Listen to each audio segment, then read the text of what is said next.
What's going on, everybody?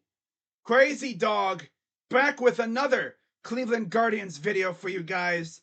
And in this video, I'm going to be talking about a piece of an article that I saw that was talking about some potential free agency and trade targets for the Cleveland Guardians.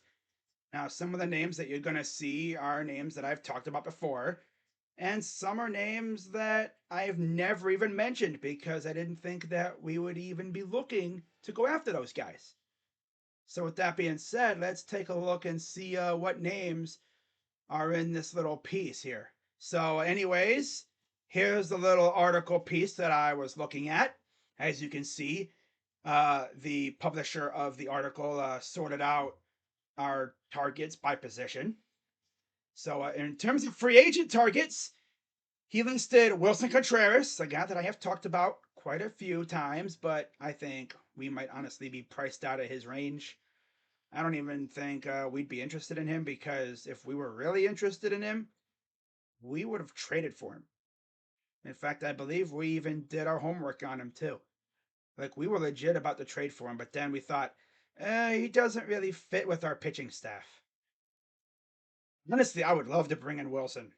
Don't get me wrong, I would love to bring in Wilson Contreras. It just depends on how he would fit with our pitching staff. You know, his bat is there, that's for sure. It's just his defense that kind of worries me. Yeah, he also has Christian Vasquez, a name that I have mentioned a few times as well. I think he is one of my top free agent catcher targets. Mike Zunino, also mentioned him. Josh Bell. Now that's a guy that I would love to have. I wanted the Guardians to trade for him when he was with Washington, but of course he went to San Diego and all right. Cody Bellinger. He was non-tendered. He's a free agent, obviously. Duh. Otherwise, he wouldn't be in the free agent target list, right? Haha. If we can fix his swing and bring him back to 2020, pretty much, Cody Bellinger, it would be a menace in our offense. You put him in the cleanup spot behind Juan Ahmed, if he's still with us by the start of the season, and Jose, my God, that dude starts hitting tanks. Oh my God. That would be amazing. But again, would we want to bring him in? Is his swing completely broken or is it fixable? I don't know.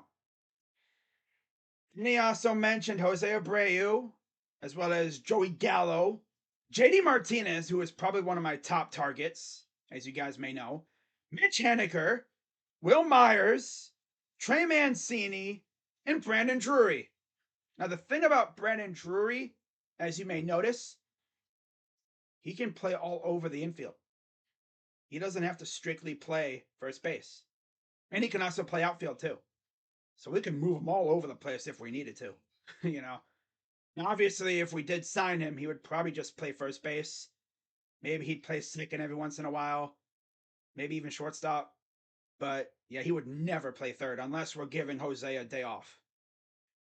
But I would love any of those guys on that free agent target list.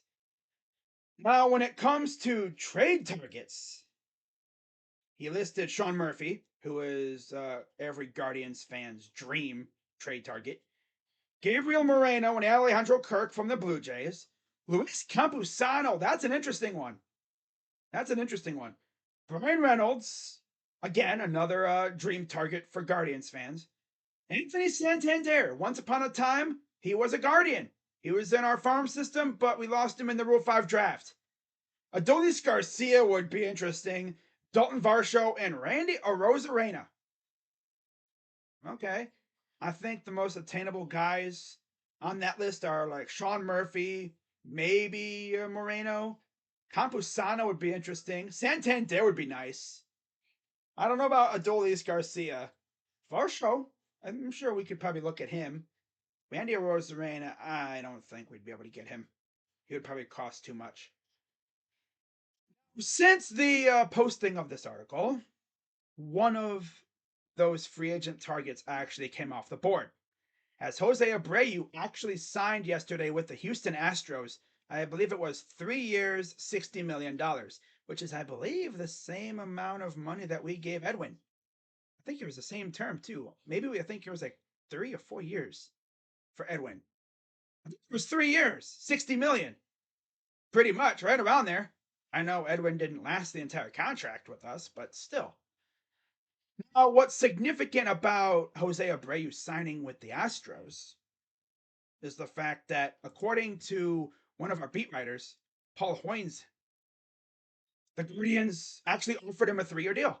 As you can see by this tweet from BR Walkoff on Twitter, and I quote, "The Cleveland Guardians also offered a 3-year contract to Jose Abreu, but failed to land him, per at Hoynesy." Now, what this tells me is two things. One, the Guardians are trying. They're actually trying to add. And two, they're trying to add a first baseman. Although most likely, if we would have signed Abreu, he would have been doing a little bit of first base and DH. That's pretty much what we're looking at. So it'll be interesting to see what we pull off. I'll be shocked if we don't do anything heading into the season. So all we can really do is just sit here and wait, because I'm sure, Antonetti and Chernoff and company are working hard trying to make this team better. And we got a minority owner now, so we got a little extra cash flow. We went on a nice little playoff run that should have gave us a few extra bucks to use as well. So it's not like we're going to be able to cry poor this year. Not to mention, you can honestly say our championship window is just really starting to open. We got a very young team, and we need to add a little bit of veteran leadership to this team. We add a guy like JD Martinez or Josh Bell, Cody Bellinger. Imagine we bring in Cody Bellinger and we fix his swing and turn him into a menace again. My God, dude. Or even Joey Gallo. I'm sure Joey Gallo wouldn't mind playing in Cleveland, not a whole lot of media there. You're not being harassed by paparazzi. And honestly, I mean, Cleveland media really isn't all that disrespectful for the most part. I mean, we're not like New York media. If you do something, if you're playing bad, we won't chew you apart. We'll just slander you on Twitter. That's all we're going to do. As long as you have thick skin on Twitter or whatever, if you even have a Twitter. But as long as you have thick skin, you're gonna be fine here. I mean, we don't get to you too bad. Not like New York, you know. But we'll see what we do, and if the Guardians make any moves, of course, I'll be here, possibly, unless my power goes out or something. But you never know around where I live. Power goes out, internet goes out. Who knows? I mean, my internet was out when we traded for Spider. That's why I didn't stream it. I would have been live when that trade happened. But of course, I couldn't stream because my internet was off because something happened outside, out of my control. It is what it is. Can't do nothing. So, yeah, if anything happens, whether it's a trade or a decent free agent signing, I'm not going to make a video for a minor league signing unless it's like a name that I recognize. But yeah, that's pretty much all I got for you guys. Be sure as always to hit the like button, subscribe, and hit the bell. And I'll be live maybe tomorrow for Cavs and Sixers, even though Jared Allen's not going to play. So we're probably just going to get assaulted by Joel Embiid for like 60 minutes or whatever. Yay, can't wait. So hope you guys tune in and watch the assault happen live. It's going to be so bad. Oh my God. Why does Jared Allen have to get hurt now? Why? Why? You're so good at staying healthy, and now all of a sudden the dude can't freaking get on the court. What's up, bro? Yeah. Oh well. It is what it is. See you in my next video. Probably go live in a little while for my picks, so see who I have winning the games this week. It's gonna be a fun week though. But with that being said, I'm Crazy Dog. Let's go, Guardians! and I'm out.